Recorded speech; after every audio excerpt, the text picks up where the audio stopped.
Bueno, le damos un saludo a todos los que están online y estamos en la porción número 43. La porción comienza con este texto de Éxodo capítulo 20, versos del 1 al 2, donde se está introduciendo los llamados 10 mandamientos, mal llamados 10 mandamientos. Otras porciones en esta misma se explica. Hablamos acerca de que no son mandamientos específicamente, y eso ha traído mucha confusión a los estudiosos de la Biblia, aún los llamados eruditos. ¿Por qué? Porque si usted mira el texto, por ejemplo, dice, y Dios, Aleftaf, habló enfáticamente todas las palabras. No dice mandamiento, dice las palabras. Por eso esto se conoce como los devarim. O sea, las palabras, los juramentos. Y es lo que va a estar introduciendo este verso, estos dos versos y esta porción. Cuando pensamos entonces en este verso y esta porción, quería hablar yo de algo muy específico y que nos va a arrojar claridad. Y son los 3 misterios del plan de Dios para crear al hombre nuevo. Cuando pensamos en el hombre nuevo, no estamos hablando de aquel hombre que soñó el comunismo, que muchas veces se habla y se plasma con voceros como el Che Guevara, por ejemplo, que constantemente habló del hombre nuevo. En realidad, esto que ellos han querido hacer no es un hombre nuevo, es un hombre viejo. Porque es el hombre en esa manifestación animal de sí mismo, y es lo que usted está viendo hoy, que se quiere implementar, y todo esto que se está tratando de gestar, que es muy difícil llamarlo de alguna forma o ajustarlo a un punto de vista, porque engloba muchas tendencias, pero al final es simplemente sacar a ese hombre que tienen dentro. Pero ese hombre que tienen dentro es más bien un hombre animal. Y vamos a estar viéndolo en el caminar de esta porción. Sin embargo, hay un hombre nuevo que está en la mente, en el sueño y en el corazón de Dios para esta humanidad. Y precisamente es para ese hombre para el que Dios nos dio estos devarim. Quisiera comenzar explicando que muchas veces cuando se menciona la palabra devarim o los mandamientos, no es que los mandamientos no existan, o sea, es a estos mandamientos a los que no se le llama mandamientos. Pero la palabra, las palabras como se deberían llamar, los devarim, también están acompañadas de mandamientos, que son lo que se conoce como los 613 mandamientos. En hebreo es mucho más fácil distinguir una cosa de otra, porque tenemos los devarim y tenemos los mitzvot. O sea, mandamientos son aquellos 613 dados por Dios, sobre todo para que nos vaya bien. Devarim, pudiéramos decir que es el cuerpo principal dado por Dios, que encierra todo completo. En esta mentalidad moderna pudiéramos decir la Constitución,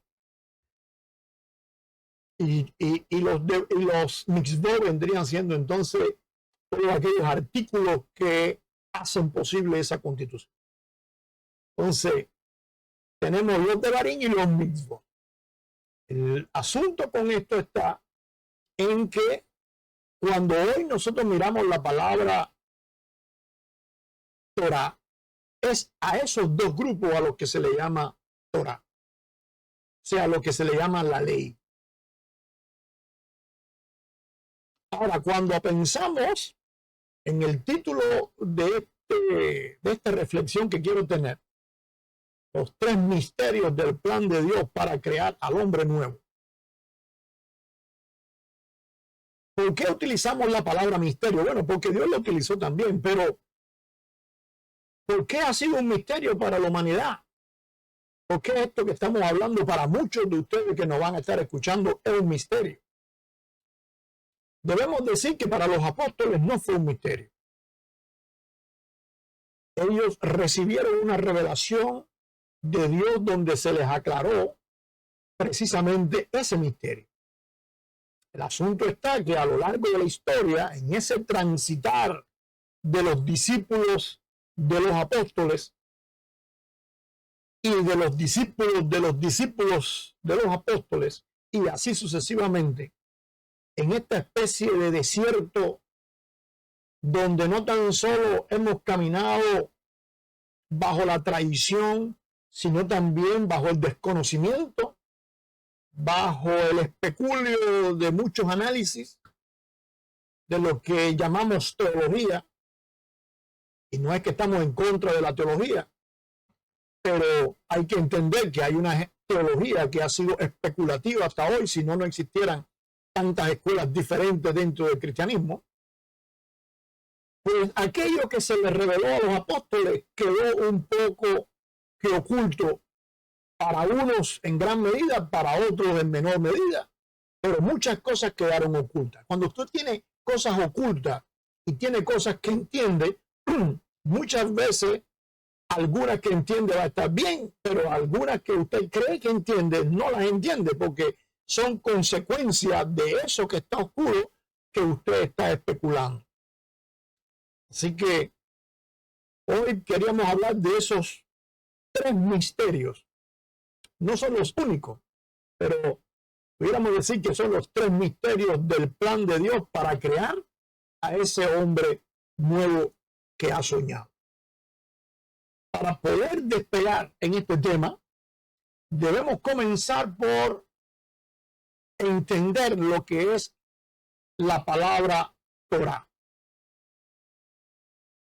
Y esta palabra tiene dos usos importantes en el texto bíblico y pueden traducirse como ley. O sea, usted mira los Devarim, usted mira los 613 mandamientos, mitzvot, usted mira todo ese cuerpo, esa Torah, y usted lo puede ver como una ley. Usted lo puede ver como algo impuesto. Esto es así, te guste o no te guste. ¿Quieres caminar conmigo? Es así. Y si no quieres caminar conmigo, pues estás mal. No tienes libertad. Tienes libertad de hacer lo que tú quieras, pero eso trae consecuencias de sentencia sobre ti. Así que tenemos entonces una visión de la Torá que puede ser una ley tanto para los que se ajustan a ella como para los que no se ajustan a ella, y esa ley entonces implica sentencia. Si te equivocas en un punto, tienes la sentencia de esa ley. Te guste o no te guste.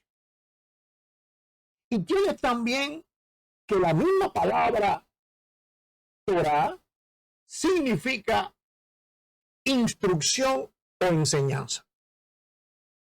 Por ejemplo, cuando una madre enseña a un hijo, le está dando una Torah, le está dando una enseñanza, le está transmitiendo toda una serie de recursos para que él pueda andar correctamente en la vida. Así que bajo esta perspectiva de la palabra Torah, encontramos dos grupos. Los que la miran como una ley, que implica una sentencia, y ese grupo puede ser los que no le interesa la ley y los que se suman a la ley, pero tenemos también otro grupo que son los que miran esa Torá como una enseñanza transmitida por Dios para que nos vaya bien en la vida. Y yo pongo siempre un ejemplo para ilustrar estos dos grupos, que tiene que ver con el sistema del tránsito. Tenemos, por ejemplo, en el sistema del tránsito, aquellos que van a estar bajo la ley, bajo la sentencia de cada ley. Ellos van a estar mirando La proyección de ellos para con la ley es percibirla como algo que no puede ser violado, como algo que tiene que ser así porque es así. Entonces vamos a encontrar personas, por ejemplo, que aunque saben que no se puede hacer eso, pues lo hacen escondido, miran que no lo estén mirando, que el policía no esté, que esto, que el otro, y hacen lo indebido. No, nadie lo vio, pues no pasa nada. Pero están haciendo mal, ¿verdad? Tienes inclusive aquellas personas que no tienen licencia, que nunca han estudiado, que no saben, que nunca han manejado un carro. Ahora, por ejemplo, que tenemos tantos emigrantes viniendo voy a poner el caso de Cuba. Imagínate tú, una persona que toda su vida ha estado caminando 2 horas para llegar a su casa en un monte, en un campo. El hombre agarró una lancha, vino para los Estados Unidos, llegó y tiene la posibilidad de comprarse un carro. En su vida se había montado a manejar un carro, todo había sido en carretones, caballos, sin señales, por en medio de camino, en medio de selva, y ahora tiene la posibilidad de manejar un carro. Bueno, esta persona, aunque tenga la posibilidad de manejar un carro, aunque aprenda a darle para adelante y darle para atrás, una cosa es eso y otra cosa es salir a manejar. Yo he tenido personas que he tenido que enseñarle a manejar, y a donde lo llevo por primera vez, pues lo llevo a un parqueo para que aprendan a darle adelante y atrás del carro. Pero una vez que dominan el carro, bueno, ahora hay que aprender el tránsito. Ahora hay que ver cómo funcionan las cosas del tránsito. Tenemos también a otro grupo, que es los que están bajo el sistema del tránsito, pero como una enseñanza. Wow, yo aprovecho lo que está estipulado. Por ejemplo, si yo llego a un semáforo, para mí es un privilegio que haya un semáforo. ¿Por qué? Porque si hay un semáforo en una esquina, pues automáticamente yo paro en la roja porque sé que viene otro por el otro lado que va a aprovechar que yo paré para pasar, y eso está coordinado. Si yo llego a un lugar y debo doblar izquierda y hay 2 carriles por el otro lado, pues yo sé que debo doblar izquierda pegado a la izquierda. Entonces el otro que viene por allá sabe que si pasa para este lado va a chocar conmigo, y si no, entonces yo me aprovecho de todo ese sistema, no como aquel que lo ve como una ley, como algo que hay que cumplir porque si no te ponen un ticket, sino como algo que es bueno porque me va a aprovechar a mí para yo transitar sin ningún problema, para yo caminar, para yo andar sin que tenga ninguna situación. Entonces aparecen 2 grupos ante este concepto de la palabra Torah. Así que desde que Dios les dijo, esta es la Torah, y siempre que Dios dio una Torah, porque recuerda que al primero que le dio una Torah fue Adán en el Edén, le dio una ley, le dijo, esto no se come. Pues cuando Dios pone una Torah, lo pone para que tú tengas 2 expectativas delante de ti que va a desenmascarar a tu corazón y va a desenmascarar a tu persona. Está el que va a ver eso como una ley, esa Torah como una ley, como algo que hay que cumplir, si no te pasan por arriba, y si puedo escaparme, me le escapo.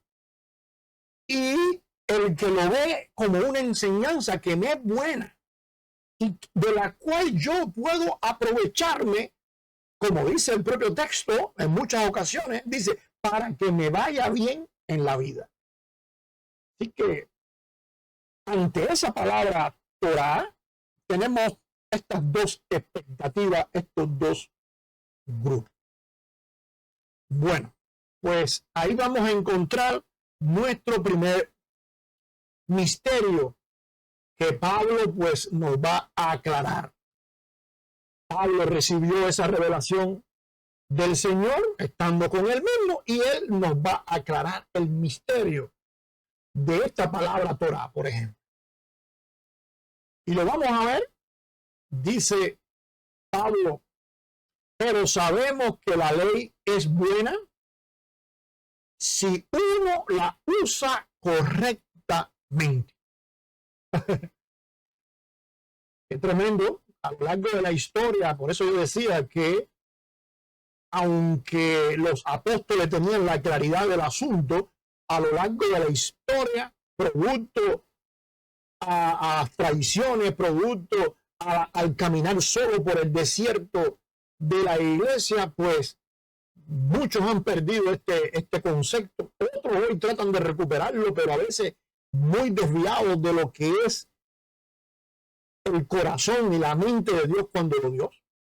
Pero Pablo, de una forma clara y sencilla, a pesar de lo que dicen muchos, dice: sabemos que la ley es buena si uno la usa correctamente. O sea que recuerda que tenemos los dos grupos.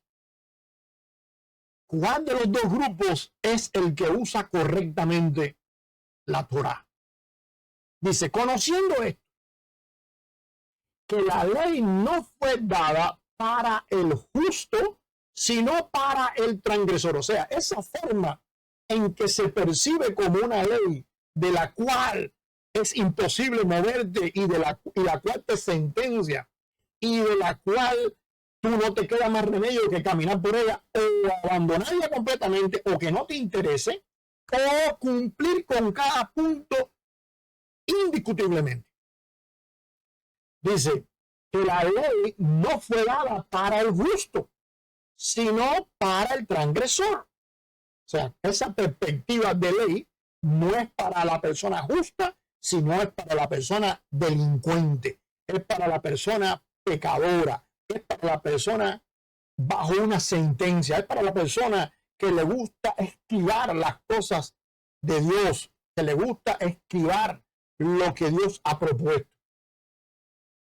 Por eso Pablo en una ocasión va a decir que la ley y los mandamientos van a sacar aquella verdad que está oculta en ti y que muchas veces tú no puedes saberla por ti mismo, porque tu corazón es lo más engañoso que hay en este mundo. Y como tu corazón es lo más engañoso que hay en este mundo, pues entonces Dios tiene que darte un recurso para que tú puedas poner al lado de tu corazón y escuchar la realidad y ver la realidad.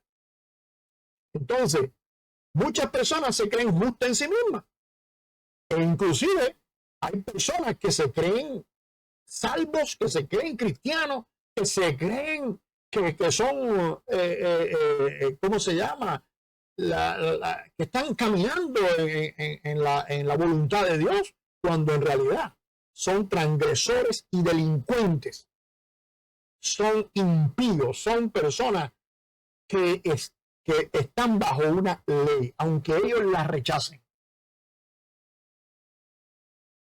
Dice, la ley no fue dada para el justo, esa perspectiva de ley, no, sino para el transgresor. Cuando tú miras la ley así, yo sé que esto le va a sonar muy duro a mucha gente, pero cuando usted mira la palabra de Dios, la escritura, cuando usted mira lo que él ha dado como una ley, usted es un transgresor, usted es dice ahí, un desobediente, un impío, pecador, irreverente, profano, parricida, matricida, homicida, fornicario, sodomita, secuestradores de los mentirosos, secuestradores, mentirosos, pérjuros, y por cuanto se oponga.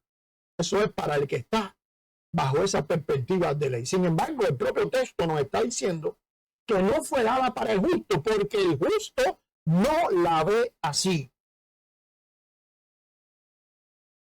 Aquella persona que es capaz de mirar diferente es porque algo está ocurriendo o algo ha ocurrido en su corazón. Mira lo que va a decir el propio Pablo. A la sana, todo lo que se oponga a la sana enseñanza. Entonces, ¿qué es lo que tiene el justo? Sana enseñanza. Él tiene una perspectiva de la ley muy diferente, de la ley no, de la Torá, muy diferente de la que tienen los delincuentes, los pecadores. Para él, la Torá es una enseñanza de la que me puedo aprovechar.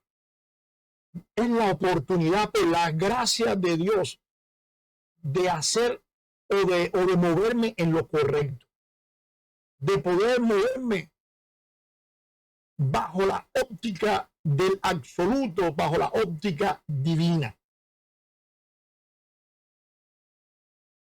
Dice, según el glorioso evangelio de Dios bendito. O sea que el evangelio, cuando usted acepta el evangelio, cuando usted es salvo, cuando usted ha entendido lo pecaminoso que es, y usted entonces se mueve en arrepentimiento. ¿Arrepentimiento de qué?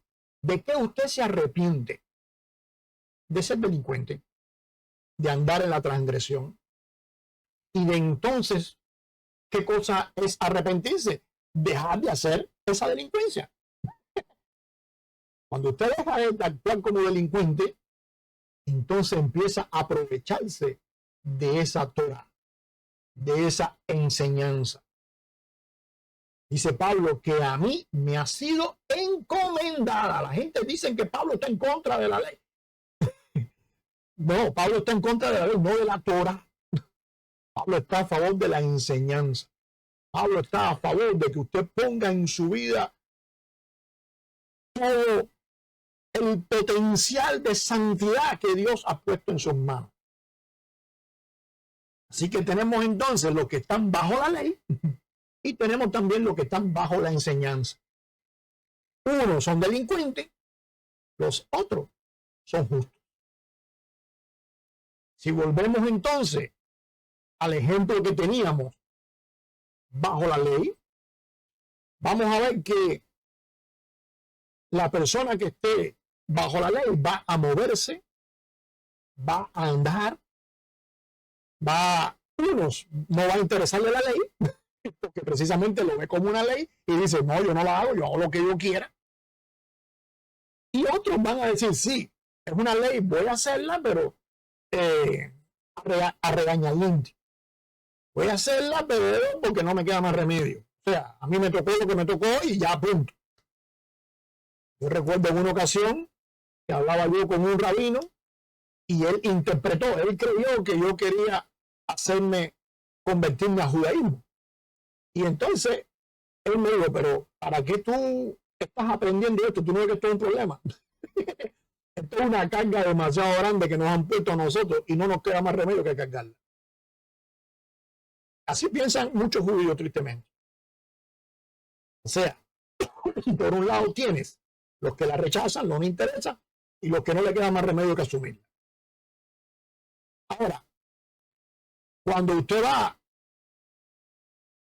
a hacer la licencia, usted tiene que hacer ciertos exámenes, usted tiene que hacer ciertas cosas, usted tiene que estudiar, usted tiene que prepararse para sacar la licencia. Bueno, el evangelio es que te regalen la licencia. La salvación es que ahora tú tienes licencia. Cuando usted tiene la licencia, la verdadera, no la licencia de las leyes, no de que se aprendió las leyes, sino la licencia de que usted ahora dice, tengo que aprovechar esta oportunidad porque ahora me puedo mover cuidando de no dañar a nadie ni que nadie me dañe. Y así usted entonces va a andar bajo la enseñanza. Así que una cosa es verdad, yo decía, es verdad que la salvación es por gracia. O sea, un regalo de Dios que implica un milagro de regeneración. Y eso solamente lo puede hacer Dios. Y eso solamente es por la gracia de Dios. A través de la fe. Con el solo creer. Sin meternos en el tema de que creer ya es obra. Pero la santidad, ¿qué hago después que soy salvo? La vida diferente, la vida del justo, es por obra. Usted tiene entonces que hacer un esfuerzo, usted tiene entonces que ejercitarse, usted tiene entonces que caminar, usted tiene entonces que tomar decisiones, usted tiene entonces que andar, que luchar, que batallar para alcanzar la estatura del varón perfecto. Mire usted lo que ha sucedido en el cristianismo. Hágase la idea de que la licencia es la salvación. Entonces, usted tiene la salvación, usted tiene la licencia y automáticamente entra en el sistema de tránsito y usted dice, no, yo no voy a cumplir con nada porque ahora yo soy tan especial, ahora yo tengo todo tan grabado dentro, me la sé toda. Aquella iglesia de Corintios, por ejemplo, pensaba lo mismo y Pablo tuvo que enseñarle que en la ley decía que un joven no podía tener relaciones sexuales con su madrastra. La iglesia de Corintios tenía el Espíritu Santo, la iglesia de Corintios tenía el caminar, la salvación.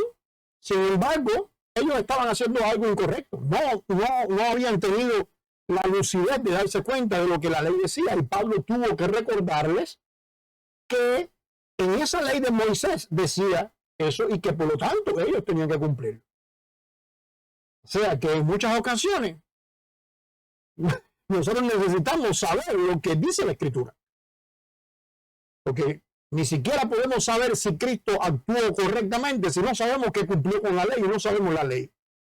Pero entonces en el cristianismo, en algún momento fuimos convencidos por esos teólogos en la historia que hablábamos al principio, de que no, ahora ya usted tiene la licencia, usted tiene la salvación, pues usted tiene que saber automáticamente cómo andar en la vida, usted no necesita de ninguna guía de nada. Inclusive agarramos un texto por allá donde dice que ahora Él nos enseña y automáticamente pensamos que no necesitamos maestro.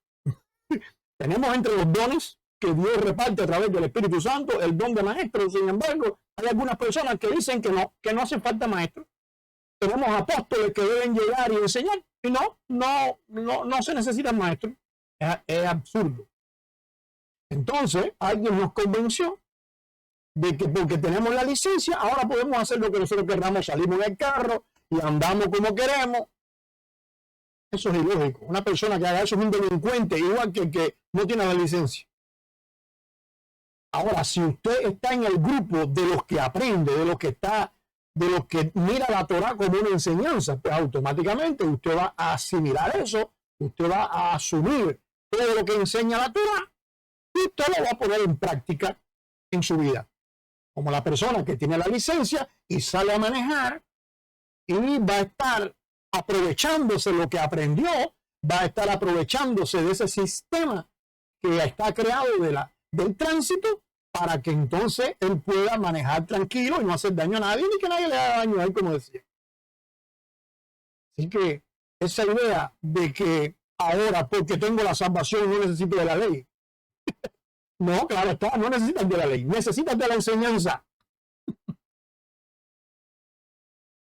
Así que la palabra Torah nos pone ese cuadro y Pablo nos está revelando ese primer misterio. Ahora, partiendo nuevamente del texto donde comenzamos, dice, y Dios al Eftaf habló enfáticamente en todas las palabras diciendo, yo soy el Señor tu Dios que te saqué de la tierra de Egipto y de la casa de servidumbre. Y sé que muchos van a estar mirando y por eso lo puse ahí en amarillo. Para que no piense que a mí se me olvidó. Muchos están mirando esa palabra Aleph Taf. Y cuando miran esa palabra Aleph Taf, dicen, bueno, mi Biblia no dice eso. Hay algunas Biblias que sí lo dicen. Pocas. Yo conozco una sola. Ahora, que no lo digan las Biblias no quiere decir que no está en la Escritura. El único problema está que producto a ese desconocimiento de esa apostasía de muchos dentro del cristianismo y que nos han metido su enseñanza y su ceguedad y nunca nos han hablado de esto porque simplemente no saben de lo que se trata.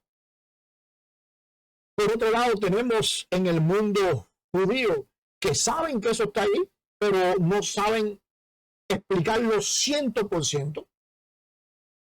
Y prefieren dejarlo como algo que no tiene mucho significado de traducción y por eso no se escribe. Pero la realidad es que el texto dice, y Dios Aleph Taf, Elohim Aleph, o Aleph Taf Elohim.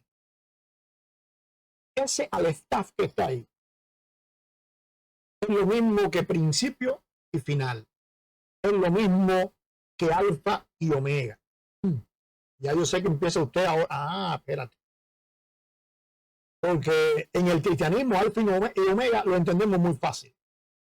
Pero Aleph Taf, que es la primera y la última letra del alefato hebreo, pues simplemente no se conoce mucho y la gente se pierde un poco. Un rabino, si está escuchando, está viendo, sabe automáticamente de qué estoy hablando, aunque no lo tiene definido claro.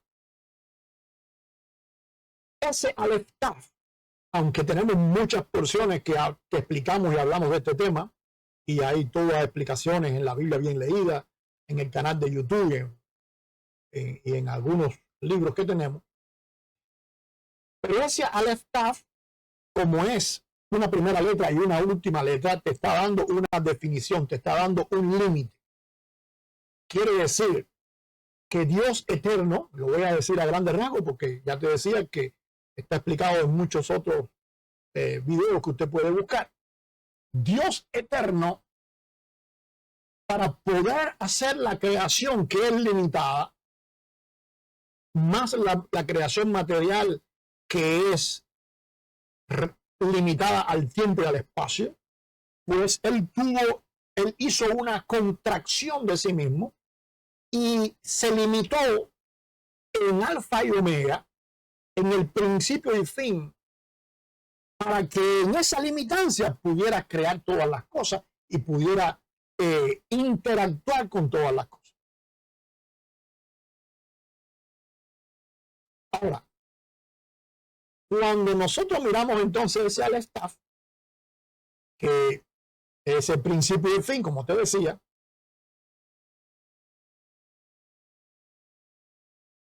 ese desconocimiento ha llegado porque no se entiende esto que vamos a explicar ahora. Vamos a ir a Génesis capítulo 1, verso 26, que es el momento de la creación del hombre. Y dice, en el sexto día, después de haber hecho plantas, árboles y todo lo demás, porque fue al final del sexto día, dijo Dios, hagamos al Adán a nuestra imagen, conforme a nuestra semejanza, y señoree en los peces del mar, en las aves de los cielos, en las bestias, en toda la tierra y en todo animal que se arrastra sobre la tierra. O sea, para todo el mundo está claro que al final del sexto día, después que se crearon animales y todo esto, Dios crea al hombre. Eso está claro ahí en Génesis 1:26. Lo que muchas veces la gente simplemente lee y no analiza y no entiende. Y esto no es un descubrimiento del libro de ayer. Esto está descrito en la literatura desde tiempos antiguos. Primero, está más que claro en el texto bíblico. Segundo, tenemos a personajes como Filón, tenemos personajes como los apóstoles, tenemos personajes después posteriores dentro del judaísmo como Rambán. Hay muchas personas que han hablado de este tema. Lo que pasa es que con dos o con opiniones diferentes. Pero cuando nosotros llegamos al capítulo 2, en el verso 4 al 7, dice, estos son los orígenes de los cielos y de la tierra cuando fueron creados. El día que Dios hizo la tierra y los cielos y toda planta del campo. Ahora mira lo que va a decir. Antes que fuese en la tierra. ¿Qué problema? Porque si en el versículo 26 nos dice que fue hecho al sexto día, después que ya todo se había hecho al final del sexto día, inclusive hay cosas que se empezaron a hacer desde el tercer día, ¿cómo ahora me va a decir que antes que fuese la tierra y toda hierba del campo antes que naciese? Porque el Señor por si queda alguna duda, aún no había hecho llover sobre la tierra, ni había hombre que labrase la tierra, sino que subía de la tierra un vapor el cual regaba toda la faz de la tierra.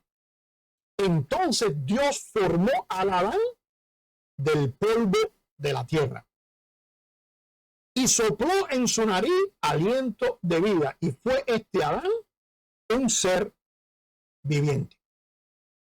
Ahora, tenemos un tremendo problema, porque aquí hay dos personajes. Usted dirá, alguno de ustedes va a decir, ¿cómo va a ser eso? Dos personajes. No, espérate, si hay un solo Adán. Bueno, eso es lo que tú has entendido. Eso es lo que han entendido mucho y han enseñado, y por eso tú crees eso. Pero eso no es lo que dice la Biblia. La Biblia dice que hay uno que fue hecho al final del sexto día, que está en el capítulo 1, y hay otro que fue hecho en el tercer día, después que se hizo la tierra y antes que se hicieran las plantas.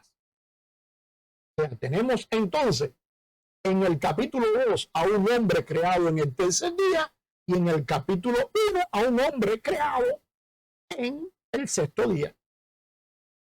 Mira tú qué problema es ese. Eso hizo que la mente de muchos sabios corriera, porque ya te dije que esto no es un invento mío. Y al ver esos dos personajes, pues comienza a analizar, a meterse en el texto y a tratar de analizar a cada uno de los dos personajes. Así que los sabios le llamaron a ese primer personaje que está en el capítulo 2 y que fue hecho en el tercer día, después del sol y antes que las plantas, pero en el tercer día, a este personaje se le llamó Adán Harishon. Quiere decir el primer hombre. Rishon es el primero. Adán Harishon. Dice el texto, vamos a volver a leer. Estos son los orígenes de los cielos y de la tierra cuando fueron creados, el día que Dios hizo la tierra y los cielos y toda planta del campo antes que fuese en la tierra. Y toda hierba del campo antes que naciese. Porque el Señor Dios aún no había hecho llover sobre la tierra, ni había hombre que la labrase la tierra, sino que subía de la tierra un vapor, el cual regaba toda la faz de la tierra. Entonces, el Señor Dios formó al Adán del polvo de la tierra y sopló en su nariz aliento de vida. Me llama Hayim. Y dice, y fue este Adán un ser viviente, un Nefesh Hayah. Si usted analiza a los animales que Dios creó en el capítulo 1, dice que esos animales fueron Nefesh Hayah también. O sea, seres vivientes. O sea, tenemos a un Adán que fue hecho primero que todo en el tercer día, que está descrito en el capítulo 2, que es un Adán que cuando Dios sopló ese aliento de vida, esa Neshama Hayim, pues cuando Dios sopló eso, automáticamente floreció Nefesh Hayah. Y Nefesh Hayah le hace parecerse a los animales. Aunque hay una diferencia grande porque los animales fueron producidos de las aguas y de la tierra, pero el hombre es por el soplo de Dios. Pero el hecho de que ambos sean Nefesh Hayah quiere decir que tienen parecido, sobre todo en su comportamiento. Así que entonces, estas personas pudieron darse cuenta, y el texto, como has visto, el texto lo dice claro, el primero de los seres vivientes que habitó el planeta, que vive en la dimensión animal. O sea, no es que él sea un animal, pero él vive en esa dimensión animal. Ahí es donde él experimenta la vida, experimenta las cosas, se mueve, anda, socializa. Por eso tenemos que le puso nombre a los animales, porque Fíjate, si los animales lo hicieron después, que después hicieron los animales y él le puso nombre. Entonces, este personaje es el primer Adán. Adán Harishon. Cuando vamos entonces al capítulo 1, a ese que se hizo en el sexto día, dice, entonces dijo Dios, hagamos al hombre a nuestra imagen, a nuestro selling, conforme a nuestra semejanza, y señoree en los peces del mar. Bueno, aquí hay un personaje diferente. El otro se le sopló, y cuando se le sopló fue como los animales, con vida, superior a los animales porque tiene la Neshama, tiene el soplo de Dios, pero en la dimensión animal. Sin embargo, a este hombre dice aquí que Dios le dijo, vamos a hacerlo en nuestro selling. ¿Qué cosa es el selling? El selling es la imagen. ¿Qué cosa es la imagen? Como tenemos ahí en esa diapositiva, la imagen es lo que aparece, por ejemplo, en un cristal, un espejo. Usted está en un espejo y usted se ve en ese espejo y es usted mismo. Todo igual, los movimientos al momento, todas las características de usted. Sin embargo, usted sabe que ese que está ahí no es palpable, no es material, no es realidad. Es realidad, aunque es un reflejo de usted, pero es imagen. Entonces, ese selling se conecta precisamente con ese Aleph Taf de Dios, con esa contracción que Dios hizo de sí mismo.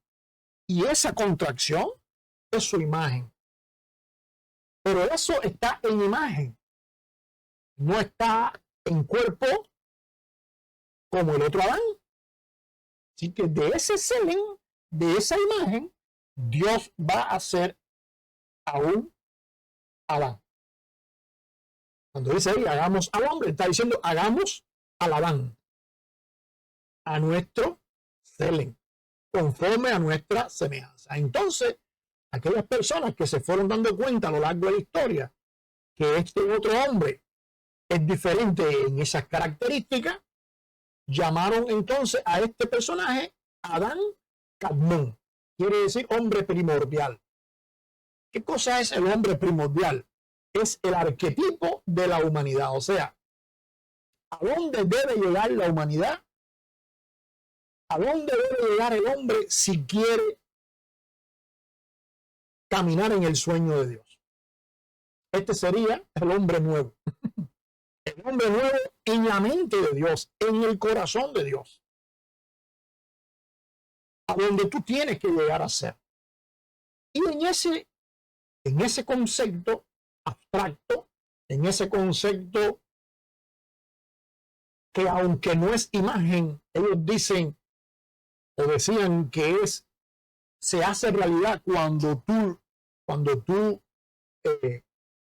lo cumples, cuando tú llegas a alcanzar eso, pero al final de la jornada no es palpable, porque ¿quién de los hombres puede decirse, este es ese Adán al que tenemos que parecer? Pudiéramos decir, por ejemplo, si usted le pregunta a uno de estos rabinos que entendió esto fácil, bueno, un momentico, ¿quién puede decir eso? Te dirían fácil, Abraham, o te dirían también Moisés. Ahora, cuando tú analizas a Abraham no cometió ningún error. Entonces, si Abraham cometió errores, esos errores que él cometió son el selling de Dios. Moisés cometió errores. Bueno, fíjate que no pudo entrar a la tierra prometida. Entonces, él era el selling, o sea, él era la imagen de ese selling, él alcanzó esa estatura del selling de Dios, de la imagen de Dios. ¿Y los errores? ¿Qué hacemos con los errores? Entonces, eso queda en un abstracto y no hay forma de realmente aterrizarlo. Y nos vamos a quedar con esos dos y así es como ha estado a lo largo de la historia, en aquellos que entienden el texto, con un Adán Harishon, el primer Adán que está en Génesis capítulo 2, verso 7, un Adán como los otros animales que ve la Torá como una ley, y un Adán ideal, un Adán cadmón, un Adán primordial, un Adán que sería el arquetipo a llegar a ser un Adán a la imagen de Dios que ve la Torá como enseñanza. Y aquí ya nos estamos conectando con el primero de los misterios. Ahora, Pablo al respecto nos va a revelar un segundo misterio. En primer lugar, Pablo va a decir en 2 Corintios capítulo 4, versos 3 y 4. Pero si nuestro evangelio está aún encubierto, entre los que se pierden está encubierto. O sea, entre los delincuentes, entre los parricidas, en todo aquello que hablamos. En los cuales el Dios de este siglo cegó el entendimiento de los incrédulos para que no les resplandezca la luz del evangelio de la gloria de Cristo. Y ahora Pablo nos va a sacar algo que usted se queda con la boca abierta. ¿Quién es la imagen de Dios? El Selen. El Selen de Dios, el Selen Elohim. Entonces, espérate un momento. En primer lugar, ese Aleph, ese Alfa y Omega, que también nos van a revelar en el libro de Apocalipsis, por ejemplo, que quiere decir revelación, que ese Alfa y Omega es Cristo. Yeshua HaMashiach. Jesús es el Alfa y el Omega, es el Aleph. Él es la imagen de Dios. Pero Pablo no lo dijo una sola vez, Pablo lo dijo en varias ocasiones. Dice también en Colosenses capítulo 1. Él es la imagen del Dios invisible, el primogénito de toda creación. ¡Wow! Él es el Selen Elohim. Así mismo, esa frase, como mismo se dice allá, se dice aquí. Lo que pasa es que aquí está en griego. Él es la imagen del Dios invisible. Yo lo estoy en griego en el texto apostólico, pero yo lo estoy diciendo en español. Él es la imagen del Dios invisible. El primogénito de toda la creación. O sea, de donde todo el mundo copió todo. De donde se copió todo y de donde se hizo todo. Él es el Aleph. Porque en él fueron creadas todas las cosas. ¿Qué quiere decir? Dice el apóstol Juan en el Evangelio de Juan. En el principio era el verbo. ¿Qué cosa es el verbo? Aleph Taf. Porque el verbo es todo lo que se habla y todo lo que se habla está dentro de tú no puedes hablar si no tienes el alefato, no tienes el alfabeto, el alfa y el omega, el principio y el fin, la primera y la última letra. Porque en él fueron creadas todas las cosas, las que hay en los cielos y las que hay en la tierra, visibles e invisibles. O sea, la veas o no la veas. Sean tronos, sean dominios, sean principados, sean potestades. Todo fue creado por medio de él y para él. Y él es antes de todas las cosas y todas las cosas en él subsisten. O sea, el día que la Aleph Taf no esté, todo dejó de existir. Todas las cosas en él subsisten, fueron creadas desde él, desde ese Aleph Taf, desde ese Selen. Y él es la cabeza del cuerpo, que es la iglesia, el que es el principio, el primogénito entre los muertos. ¿Para qué en todo? ¿Por qué? ¿Por qué es así? ¿Por qué sucede eso? ¿Por qué Dios quiso que fuera así?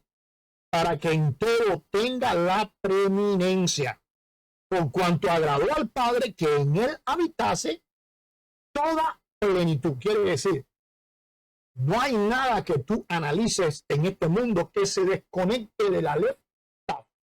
No hay nada en este mundo que se desconecte de ese Selen de Dios. Y podríamos decir nosotros, bueno, espérate un momentico, porque en la mente de nosotros, limitada, finita, pues muchas cosas son incomprensibles. Espérate un segundo. Entonces, si todo es ese selling, todo es esa imagen, entonces muchas cosas pueden ser. Y vamos a ver ahí ahora. Y por medio de él reconciliar consigo todas las cosas, así las que están en los cielos, las que están en la tierra, como las que están en los cielos, haciendo la paz mediante la sangre de su cruz. Ahora, te decía que una cosa puede estar conectada con muchas cosas. Y mira lo que va a revelarnos Pablo también. Así también está escrito, fue hecho el primer hombre.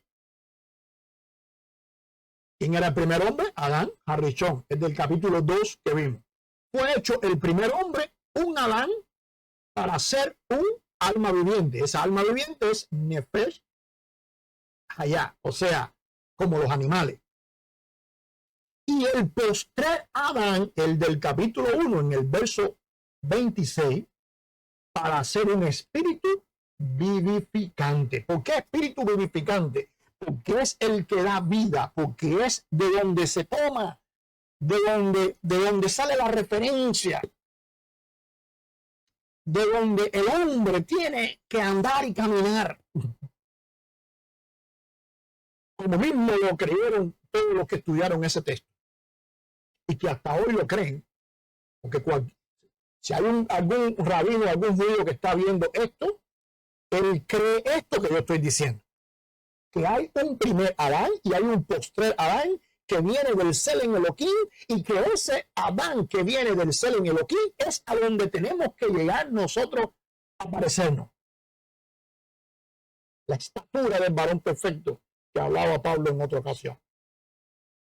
Más lo espiritual no es primero, claro, porque primero fue el Adán, Harrison, sino el animal, el de Nefejaya, ¿cómo se llama? El alma viviente. Luego lo espiritual, es del versículo 26. El primer hombre es de la tierra, porque lo hizo del polvo, ¿recuerda? Lo hizo del polvo y le sopló, por lo tanto es de la tierra. El segundo hombre, no dice en ningún lugar del texto que haya sido hecho de la tierra, ni del polvo, ni nada por el estilo. Dice el segundo hombre, que es el Señor, es del cielo. Así que tienes entonces una paradoja, que es que el Sen, el Aleph, es él. Pero el Adán que salió de ahí, precisamente porque sale directamente de ese Selén, también es él. Por eso decía anteriormente Pablo, para que en todo tenga la preeminencia a él. Porque él es la plenitud de todo. Y él es tanto una cosa como la otra. Aleluya. El segundo hombre, que es el Señor, es del cielo. El Adán Cadmón. ¿Quién está diciendo que es Pablo? Jesús. Yeshua. Por eso necesitaba ser puesto en una virgen. Por eso necesitaba ser puesto allí y no ser engendrado de un hombre como ese Mesías que están esperando los judíos, que va a ser un hombre que va a alcanzar a ese Cadmón. No va a alcanzarlo nadie. Porque es imposible, siempre tendrá errores. Jesús fue puesto allí porque es el Selén, porque es ese Adán que fue hecho desde allá. Es el Adán el que apareció en el Edén, porque ¿a quién vio Adán? El Adán Harrison, el primero, ¿a quién vio que se paseaba por el huerto? ¿Qué quiere decir pasearse? Quiere decir caminar, quiere decir estar andando. ¿Con quién habló Abel y Caín? ¿Quién se sentó con Caín a hablar y lo regañó y le dijo lo que tenía que decir? ¿Con quién caminó Enoc? Porque para caminar con Enoc tiene que caminar. ¿De quién fueron los pies que vieron aquellos 70 ancianos cuando subieron al monte Sinaí con Moisés? ¿Cuál fue la cara que vio Moisés? El Antiguo Testamento, el mal llamado Antiguo Testamento, está lleno de esos momentos en que ese Adán que fue creado allá, que fue generado, ese primogénito de todas las cosas, porque viene del propio Aleph, Taf, viene del ser mismo, caminó, anduvo. Pero ese mismo ser que durante tantos siglos acompañó al ser humano y era el ejemplo para muchos de ellos, un día decidió nacer, ser puesto en esa virgen y comenzar desde niño hasta adulto y vivir bajo las limitaciones de los seres humanos. Porque aunque él caminó en el Edén, aunque él estuvo en el monte Sinaí, aunque él caminó con Enoc, aunque siempre estuvo presente, aunque iba delante del pueblo en el desierto, guiándoles, aunque llegó al final y cargó a Moisés y se lo llevó, aunque habló con los profetas, aunque estuvo allá con aquellos jóvenes que el emperador de Babilonia quiso quemar, aunque siempre estuvo ahí, pero nunca bajo la condición, bajo las limitaciones de todos los hombres. Y por eso hay una diferencia entre ese momento y el resto. Y ahora no vamos a profundizar más por ahí porque le voy a dejar eso a su reflexión, le voy a dejar eso a su análisis. Entonces tenemos este segundo misterio. Y este segundo misterio es que el Aleph Taf, el Selen, se encarnó, se hizo hombre desde allá. Hasta que un día nació y se limitó al extremo, al punto de morir en una cruz, al punto de la limitancia mayor, de no poder hacer nada ante los enemigos. Y murió en una cruz. Pero también resucitó, aleluya. También hizo muchas más cosas. Tenemos porque hablamos de tres misterios, tenemos un tercer misterio que lo vamos a encontrar en ese propio versículo del capítulo 1, versículo 26 de Génesis. Esto también le enredó la cabeza a mucha gente y todavía hoy se le enreda. Entonces dijo Dios, hagamos al hombre a nuestra imagen y semejanza. ¿Con quién estaba hablando Dios? Bueno, algunos dicen, los cristianos, por ejemplo, automáticamente decimos, estaba hablando con Cristo. Pero si él va a hacerlo ahí, si él va a hacerlo hombre en ese momento, pues no puede estar hablando con él. Y si el Selen está ahí, él no está hablando con el Selen porque él es el propio Selen.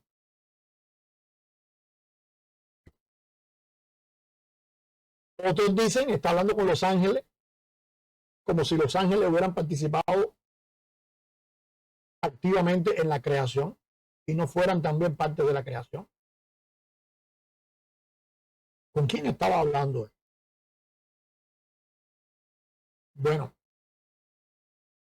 la respuesta es sencilla.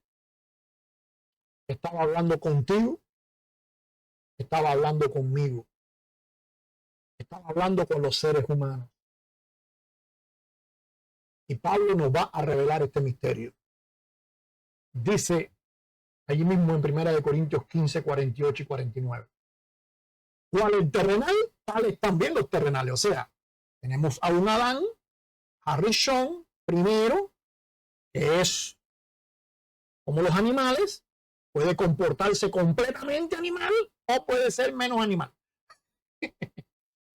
Y tenemos entonces a toda una descendencia de ese ser humano caminando y siendo herederos de esa imagen animal, de esa imagen del primer Adán. Dice, y cual el celestial, tales también los celestiales. O sea, tenemos entonces una generación de personas que van a estar conectándose a ese Adán postrer, a ese segundo Adán, que viene directamente de Tselem, que es Jesús, Yeshua, que es que ellos van a estar heredando, van a estar asumiendo, van a estar viviendo por un milagro que Dios va a hacer en ellos también, en la imagen de ese Adán, que por lo tanto es del Tselem. ¿Y cuál es el celestial? Tales también los celestiales. Y así como hemos traído la imagen del terrenal, porque todos los seres humanos están caminando en esa imagen de terrenal, la han traído a la tierra.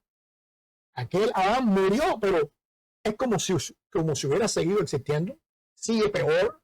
Y como yo decía al principio, vemos hoy a los seres humanos esto hablando de un hombre nuevo que quieren hacer, cuando en realidad lo que están haciendo es sacando ese animal que tienen dentro, como en Sodoma y Gomorra.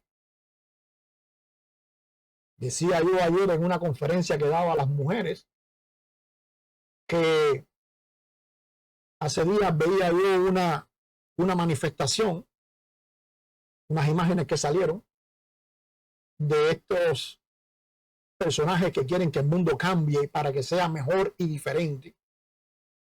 Y resulta ser que en la manifestación habían dos hombres teniendo sexo y la gente tirándole fotos, sexo. Así no se comportan los animales. Entonces, ¿de qué hombre nuevo tú me estás hablando? ¿De qué hombre nuevo tú me estás queriendo llenar la cabeza? Usted lo que quiere hacer al hombre más viejo y más animal. Lo más cercano al animal posible. Haz lo que quieras sin pensar lo que suceda. Todo lo que te venga, hazlo como tú quieras. No tienes estándares, no tienes patrones, no tienes nada. Y eso mismo lo encontramos en la iglesia, tristemente. En muchas iglesias. No vamos a absolutizar. Pero en muchas lo encontramos. No, aquí se hace lo que quiera. Ya usted va a una iglesia, por ejemplo, y usted encuentra a las personas, a los líderes divorciados, tuvieron adulterio y se divorciaron y ahora están casados. Homosexuales que ahora son líderes espirituales. Personas que roban, han robado dinero de las congregaciones y son siguen al frente de ellas y siguen dirigiendo la congregación. Tú dices, ¿de qué me estás hablando? Otros que no caen en esos pecados, así que se ven, pero te juzgan, hablan mal de ti por la espalda, se hacen idea de cosas. Hay personas que me han dicho, no, porque tú dices, ¿dónde yo dije? Búscalo ahí donde yo lo dije. Y no son capaces de buscarlo, no son capaces de decirte, mira, aquí lo dijiste, pero se quedaron así, ya, te lo dije. No son capaces de venir y decirte, oye, discúlpame, dije esto cuando no fue. Me interesa más la amistad, me interesa. No, eso no pasa. ¿Por qué? Porque cada vez más han traído la imagen y nos hemos empeñado toda la humanidad de traer esa imagen. Y nosotros mismos hasta cierto día, cierto momento, también trajimos esa imagen. Animal. Dice, así como hemos traído la imagen terrenal, traeremos, porque Pablo se está incluyendo ahí. También él persiguió, también él mató, también él rechazó, también él se declaró enemigo de ese Adán. Y tuvo que ese Adán hacérsele visible, tumbarlo en la tierra para que él entendiera. Qué triste situación la de Pablo. Por eso el propio Pablo, cuando cambió radicalmente, porque solamente por la gracia de Dios él podía caer en tierra y no haber sido fulminado en ese momento. Y si tratamos de entender, ¿y por qué hizo eso con Pablo y no hizo eso con Yohanan Ben Zakkai, por ejemplo? ¿Por qué hizo eso con Pablo y no hizo eso con Rabbi Akiva? o con algún otro personaje que estaba entendiendo todo esto que hemos hablado. Por lo menos tenía la visión de los dos Adanes, tenía la visión de la Torá, de todo esto, pero le faltaba la piedra angular. Ese es el señorío de Dios, porque Él quiso. Si usted tiene duda, pregúntele a Él. Él lo hizo, porque Él es Señor, creador de los cielos y de la tierra. Quien no tiene que rendirle cuenta a nadie de lo que hace, porque Él es perfecto, por el simple hecho de ser eterno. Entonces dice Pablo, así como hemos traído la imagen del terrenal, traeremos también la imagen del celestial. Así que cuando leemos este verso, que a los estudiosos le llenaba la cabeza, porque cuando dice hagamos, también está hablando en un futuro. Se puede interpretar como un futuro. No tiene ningún problema gramatical para interpretarlo como un futuro, conforme a nuestra semejanza. Y señoree, ¿ve? Futuro, en los peces del mar, en la rara. O sea, Dios está diciéndole al ser humano, vamos a hacer juntos, aleluya, vamos a hacer juntos el hombre nuevo. ¿Cómo podemos hacer juntos el hombre nuevo? Simple. Ya yo hice este Adán, que soy yo mismo, en esa contracción de la leftad, en ese selen, y ahora se crea. Bueno, ¿cómo tú puedes ser partícipe de eso? Siendo tú hombre nuevo. Siendo tú esa imagen del celestial. Pidiéndole a Dios que perdone tu falta. Pidiéndole a Dios que cambie tu vida. Que tengas un encuentro con Jesús, con Yeshua. Que tengas un encuentro con Él y que puedas descubrir lo que descubrió Pablo. Puedas entonces ser regenerado y puedas entonces imitar a un ser que por mucho que usted busque y estudie y analice, nunca va a encontrar un error. Y todos estos estudiosos que usted ve por ahí por el YouTube, rabinos y críticos escépticos y toda esta cosa, porque no tan solo son los rabinos también.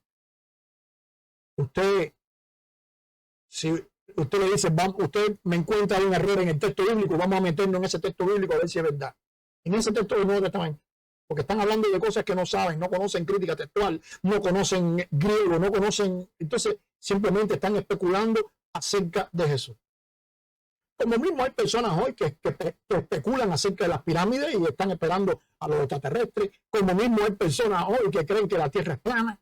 Como mismo hay personas hoy que creen que el holocausto de Hitler no existió. Siempre hay este tipo de personas. Pero las evidencias están ahí. Ahora, si tú no crees en esa evidencia, habla directamente con él y dile, arriba, muéstrate. Quiero, como Pablo, luchar contra ti.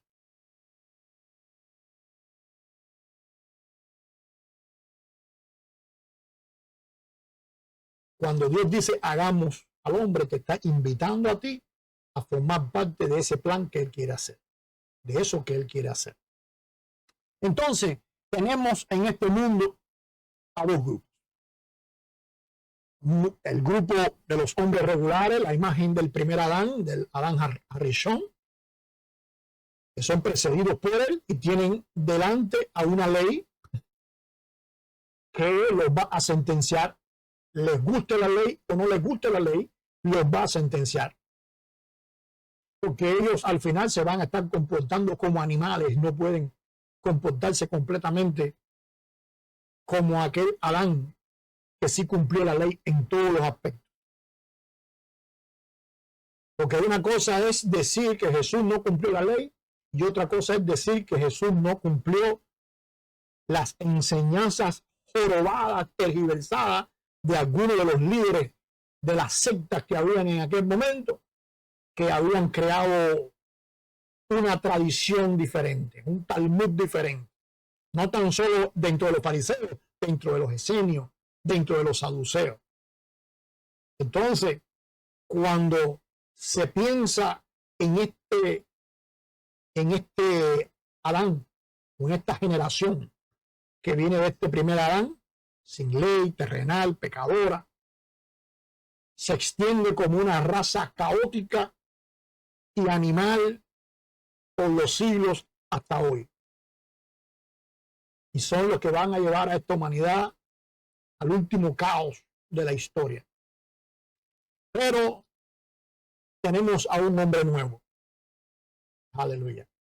Que comenzó con ese segundo Adán, que es el propio Jesús, para que tenga la preeminencia en todo. Y que va a ir creciendo y que va extendiéndose en la humanidad, en todos aquellos que se suman, aquellos que precedidos por ese Adán Cadmón aprovechan la oportunidad de la enseñanza revelada y vivida por él, que la aprovechan para vivir y son llamados por Dios para hacer y extender junto a él a ese hombre nuevo. Esa oportunidad de Dios para toda la humanidad. Aquel que mira la ley de Dios, la Torá, disculpen, no como una ley, sino como una enseñanza. ¡Wow! Este es el ideal que hay que caminar. Y la aterriza en la tierra en una persona que vivió la ley como había que vivirla. Yeshua HaMashiach, Jesús el Cristo, Jesús el Mesías. Y cuando tú aterrizas eso ahí, pues automáticamente tú puedes caminar en ese hombre nuevo. El texto con que comenzamos decía, y Dios al Eftaf habló enfáticamente todas las palabras diciendo, yo soy, aleluya, el Señor tu Dios. ¿Con quién estaban hablando ellos allí? Con el Eftaf, con ese Adán que puede gesticular con los labios y salir palabras y que llega al oído de ellos y de al que dicen ahí la Biblia que ellos vieron. Quiero terminar entonces con dos preguntas. ¿Cómo ves tú la Torá? ¿Como una ley o como una enseñanza? Y la segunda pregunta, ¿en qué grupo te encuentras? ¿El de la imagen del Adán animal, del Adán Harishon, o en la imagen del Adán Cadmón, del hombre nuevo, en la imagen de Jesús? Dios te bendiga y nos vemos en la próxima porción.